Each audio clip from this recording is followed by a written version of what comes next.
than 100 days to go until the presidential election. The race is on to secure the African-American vote. Our next guest says that Biden thinks that this vote is not up for grabs when he says comments like this. But I tell you, if you have a problem figuring out whether you're for me or Trump, then you ain't black. Shay Hawkins is the president of the Opportunity Funds Association, and he writes in a Fox News op-ed, quote, Biden and Dems falsely claim they're entitled to the black vote, ignoring Trump's pro-black policies. Shay joins us now. Good morning to you, Shay.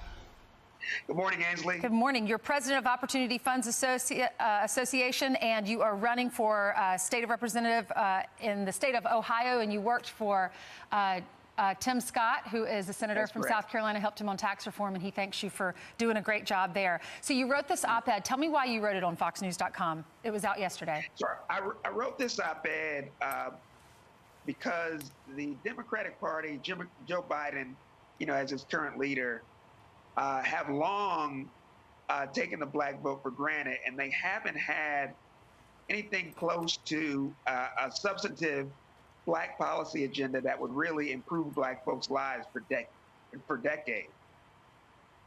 And what this presents is a frustrating situation for black voters, but it also presents a special opportunity, I think, for this president, based on what he's accomplished in his first 4 years, to really increase the share of the Republican Party's share of the black vote.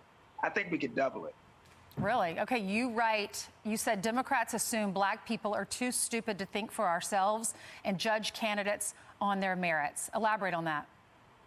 Absolutely. So, when you look at what's offered from the Democratic Party, whenever black folks ask the question, what are we getting for giving literally 90% of our vote to Democrats? If you present that question to a white liberal or white Democrat, the response is going to be, well, the Republican Party's prejudiced. And they're going to give that response whether the president is Donald Trump, but they would also give that response had it been a President Cruz or a President Rubio or President Kasich. Here in Ohio, simply because John Kasich didn't have any black folks in his initial cabinet, Democrats here called him racist for 4 straight years.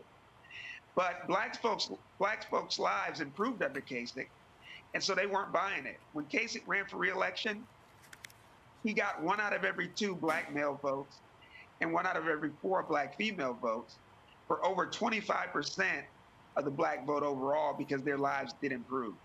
And so I think Donald Trump, based on what he's done in his first 4 years, could actually reproduce that same type of increase. And if Republicans get just 20% of the black vote, we would never lose another national election. I thought this was interesting. Pew Research Center, a poll shows that 25% of the black voters identify as conservatives. Shay Hawkins, thanks so much for being on with us. If you want to read it, it's on FoxNews.com. Thanks for having me, Ainsley. You're welcome.